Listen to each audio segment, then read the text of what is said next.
Soviets exchange American for captured Russian spy. February 10, 1962. Francis Gary Powers, an American who was shot down over the Soviet Union while flying a CIA spy plane in 1960, is released by the Soviets in exchange for the U.S. release of a Russian spy. The exchange concluded one of the most dramatic episodes of the Cold War. Powers had been a pilot of one of the high-altitude U-2 spy planes developed by the United States in the late 1950s. Supposedly invulnerable to any Soviet anti-aircraft defense, the U-2s flew numerous missions over Russia, photographing military installations. On May 1, 1960, Powers' U-2 was shot down by a Soviet missile. Although Powers was supposed to engage the plane's self-destruct system, and commit suicide with poison furnished by the CIA, he and much of the plane were captured. The United States at first denied involvement with the flight, but had to admit that Powers was working for the U.S. government when the Soviets presented incontrovertible evidence. In retaliation, Soviet leader Nikita Khrushchev called off a scheduled summit with President Dwight D. Eisenhower. Powers was put on trial,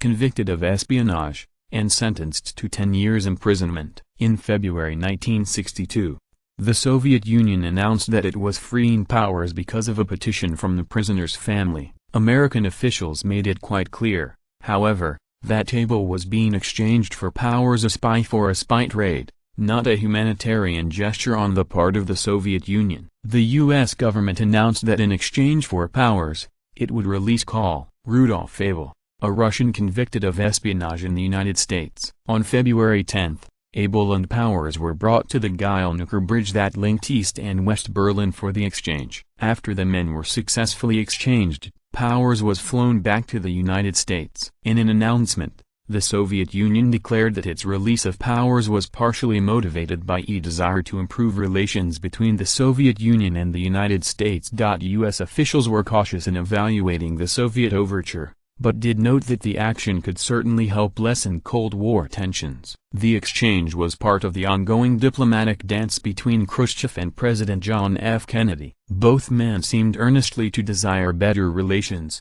and the February 1962 exchange was no doubt part of their efforts. Just a few months later, however, the Cuban Missile Crisis, in which the Soviets helped construct missile bases in Cuba, erased the memory of these diplomatic overtures and brought the two powers to the brink of nuclear conflict.